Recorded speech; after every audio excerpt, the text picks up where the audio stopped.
venez, venez, venez, ici, non. Ah, le pasteur là, qu'est-ce qu'il a dit? Ah non, ah, reste ici, c'est calme. Parce qu'il n'y a pas de feu du Saint-Esprit. Le feu n'est pas là. C'est pourquoi allez là-bas, allez là-bas, allez là-bas. Là où il y a le feu, non. C'est parce que le Saint-Esprit va travailler, il va faire des grandes, le Seigneur va faire des grandes choses dans ta vie. Le Seigneur va te préparer pour la vie éternelle. Non. On ne peut pas laisser, nous ne voulons pas laisser là-bas dans les tonneaux d'enfer. On va chercher des mbolombolo. Certains brebis qui sont égarés, certains brebis qui sont voilés, qui sont aveugles, qui sont sans connaissance, on va les bringuer. Allez, nous tous, nous irons dans les séjours des morts. Comme ça, on aura beaucoup de gens. On va former notre royaume dans les tonneaux de l'enfer. C'est comme ça que le diable c'est ça son intention. De ne pas laisser, mais former un royaume dans le feu qui ne s'éteint point. C'est son intention, mes bien-aimés. Il ne faut pas que tu sois parmi ceux-là qui vont aller là-bas. Dieu ne t'a pas créé pour ça, mes bien-aimés. Alors, mes bien-aimés, voilà le plan. Nous allons terminer. Nous allons prier. Je vais d'abord vous montrer quelque chose de très important. Oui, mes bien-aimés, voilà, nous allons terminer par cette prière de délivrance. Ayez toujours cette habitude-là de faire ce qu'on appelle diagnostic spirituel. Savoir où tu es affaibli, comment tu es affaibli, par où les démons sont-ils entrés. C'est pourquoi quand tu es toujours en communion avec le Seigneur, la prière de 5 heures, la prière de 15 heures du matin, 15 heures plutôt, la prière de 5 heures du matin, l'heure de l'aurore là, priez mes bien-aimés, lève-toi, commence à prier. La nuit, avant de dormir, prenez cette prière-là au sérieux, parce que ça commence maintenant, le monde physique prend fin, maintenant le monde spirituel, le monde du ténèbre commence ses activités. Ne dormez pas comme un animal. Ne dormez pas comme un animal, mes bien-aimés. Cherchez la protection du Seigneur. Cherchez à dormir ensemble avec ton époux Jésus-Christ. Celui qui t'a tant aimé là, il veut dormir avec toi. Mais il faut que tu implores sa miséricorde. Il faut que tu pries vraiment, insister. Seigneur, dors avec moi. Je demande, j'ai besoin de ta protection. Voici la prière de délivrance. Quand tu t'approches auprès du Seigneur pour demander ta délivrance, je vous donne en résumé une prière que tu vas faire. Tu affirmes d'abord ta foi dans le Seigneur. Tu dis, Seigneur Jésus-Christ, je crois que tu es le Fils de Dieu. Et le seul chemin vers Dieu. Que tu es mort sur la croix pour mes péchés et ressuscité le 3e jour pour ma justification. Afin que je devienne fils du Dieu vivant. Afin que je puisse avoir la vie éternelle. Tu es mon Seigneur et mon Sauveur. Je t'appartiens, Jésus. Je t'appartiens. Mon corps est pour le Seigneur. Mon âme est pour le Seigneur. Mon esprit est pour le Seigneur. Et le Seigneur est pour mon nom, pour mon corps, pour mon âme et pour mon esprit. J'appartiens totalement à Jésus-Christ de Nazareth. Deuxièmement, toi qui viens de demander la délivrance, tu dois dire au Seigneur, je renonce à tout orgueil, à toute suffisance religieuse et à toute dignité qui ne vient pas de toi. Je m'humilie devant toi. L'humilité précède la gloire, mes bien-aimés. Humilie-toi devant la main puissante de Dieu et Dieu t'élèvera. Renoncez à tout cet orgueil. L'orgueil, la dignité, ce sont les obstacles de la délivrance. Quelqu'un qui a la dignité.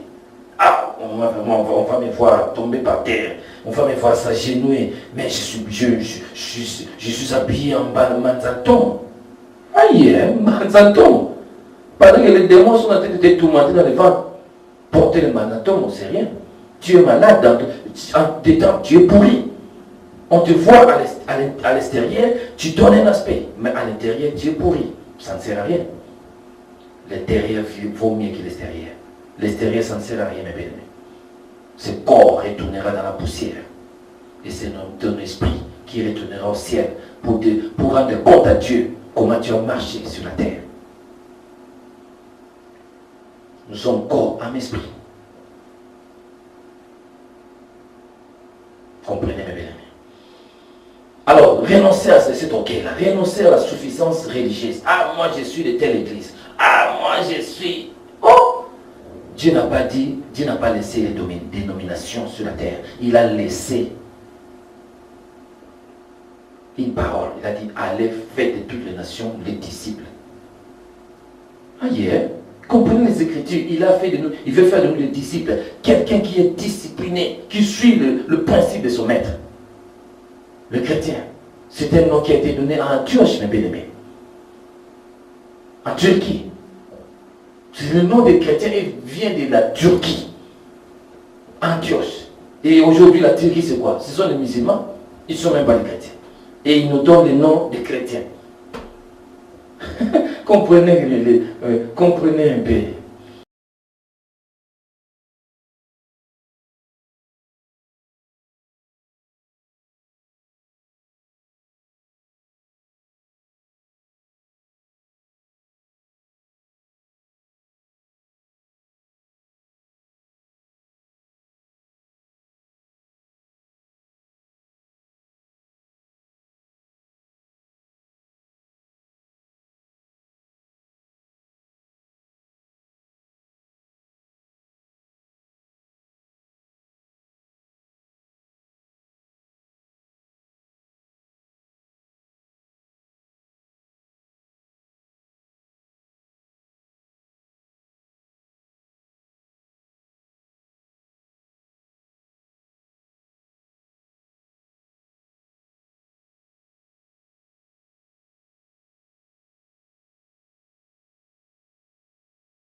mon discernement des esprits.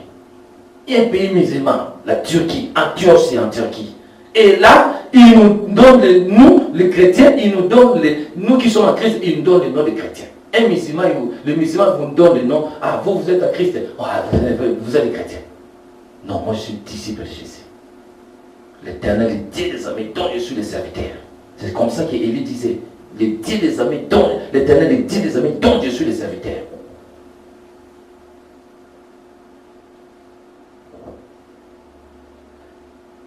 Alors, comprenez mes bien-aimés, d'humilier devant le Seigneur. Troisième point, tu dis au Seigneur, je confesse tous mes péchés. Commencez à confesser tes péchés devant le Seigneur et ne cachez rien. Plus tu caches les péchés, plus tu aggraves la situation. Tu n'auras pas le pardon de Dieu tant que tu caches le péché. Et les démons les démons contrôlent là. Il ne partira pas si tu n'as pas confessé le péché.